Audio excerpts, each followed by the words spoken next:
Hey everyone, Ian from the Freakopolis Geekery here, and I have played many hundreds of sessions of Dungeons & Dragons. In that time, I've garnered a lot of wisdom as to what makes a worthwhile D&D session, and I've boiled that down into 10 tips for you to use in your own games. So, tip number 1. Tell the story your players are looking to hear.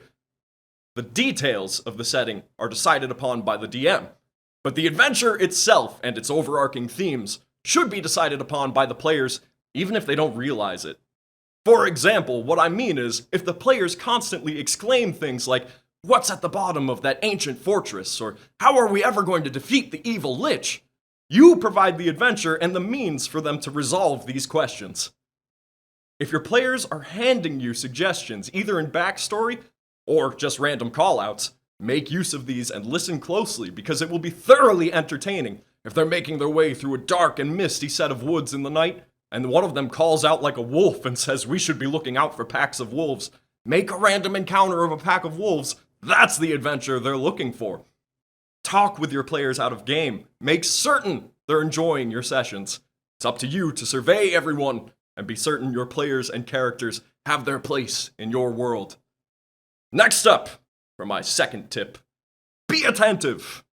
This is a very important one. As a social game, some players will be more involved than others. Make certain everyone gets their time to shine, whether in RP or combat. If a particular player seems to be losing focus, they're on their phone a lot, they're rolling their eyes or groaning during your exposition, draw them back in, put them in a particularly heroic or risky situation, and you'd be surprised by how involved they can become. Look at each player during moments of exposition. Some of them are bored by your descriptions, but in the least, by giving them eye contact, you're keeping them in the mindset and keeping them involved in the game. And that brings me to my next tip. Know the rules! Also a very big one. You don't have to know the rules for every spell and effect in the game, but you do need to know enough to speed up their explanation. Per se, my bard casts Phantasmal Force on the Lich. Well, I don't need to know how many damage dice he's going to throw, but I should know that that's a charisma saving throw on my part. If the fighter asks, "How much AC do I get from that +2 magical shield you gave me?" That's +4, and you should know that without having to open the book.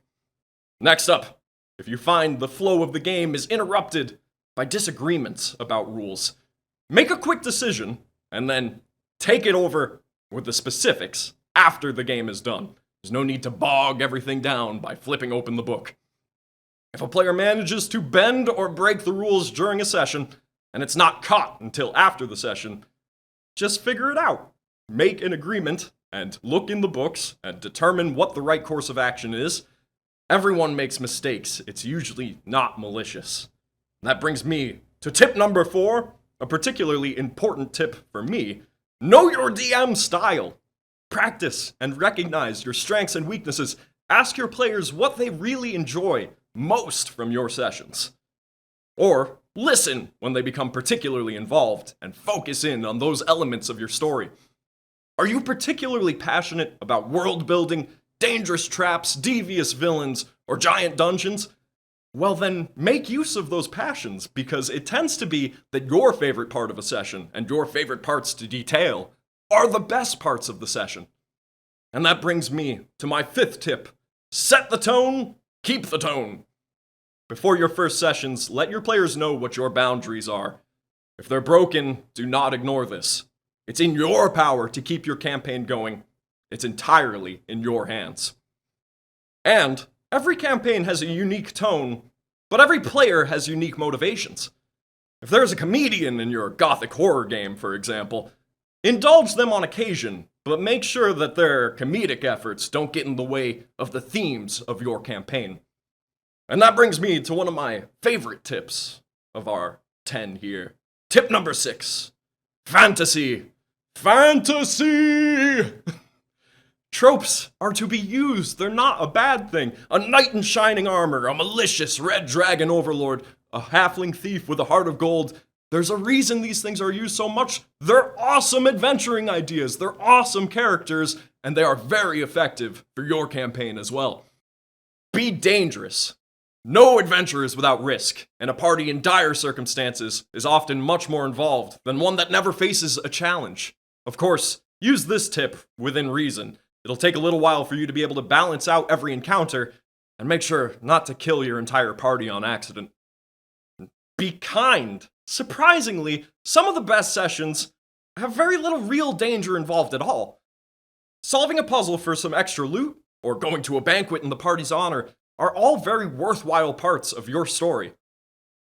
Magic weapons and armor, gold, the means of making the numbers on a character sheet go up. For some people, this is the entire game, and that's okay. Indulge them on that.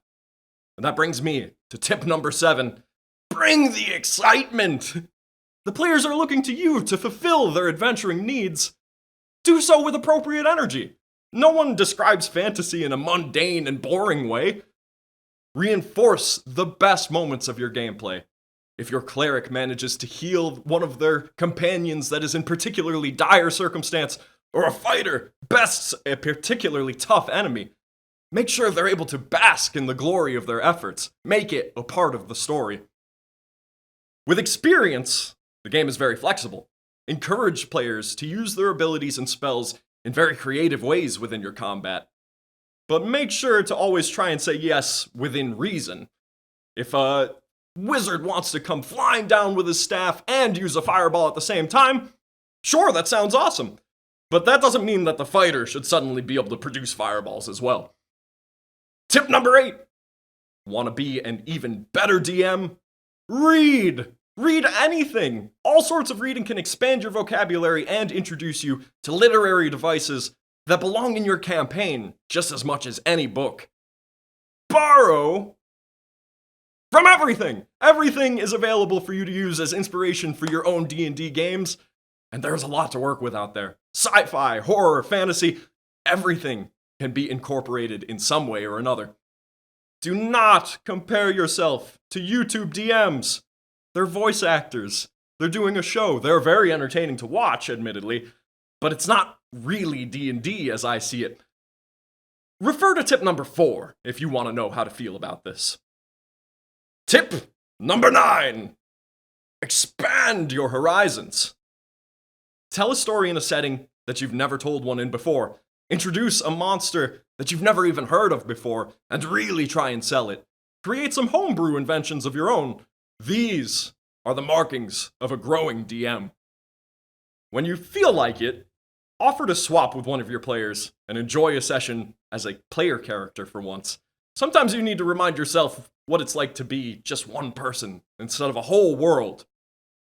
And don't be afraid to play another system. Everyone loves D&D, of course, but the pace of Savage Worlds, or perhaps the setting work of something like Scum and Villainy, could teach you new ideas and expose you to new thoughts in how to play D&D. And my final tip, probably one you've heard before, but more important than the others, have fun! Have fun during D&D. A campaign where you find yourself dreading the next session is not worth running. When appropriate, use comedy. Fantasy is so funny. When the table is busting up laughing, sometimes those are the greatest and most endearing moments of a campaign. But don't overuse this unless it's really part of your campaign. Introduce non-player characters, villains, and plot twists that you are excited to bring into the game. Look forward to every session and making your players gasp at the surprises you have in store for them. And when they do so, and they feel like true heroes within a world you've created, know that you're the one being the real hero. So, those are my 10 D&D tips. Let me know what you think. Do you agree with them? Do you disagree? And let me know if you have any questions on DMing. I'd be glad to do more FAQ-style videos. Be sure to subscribe to Freakopolis for more awesome content here from our comic shop.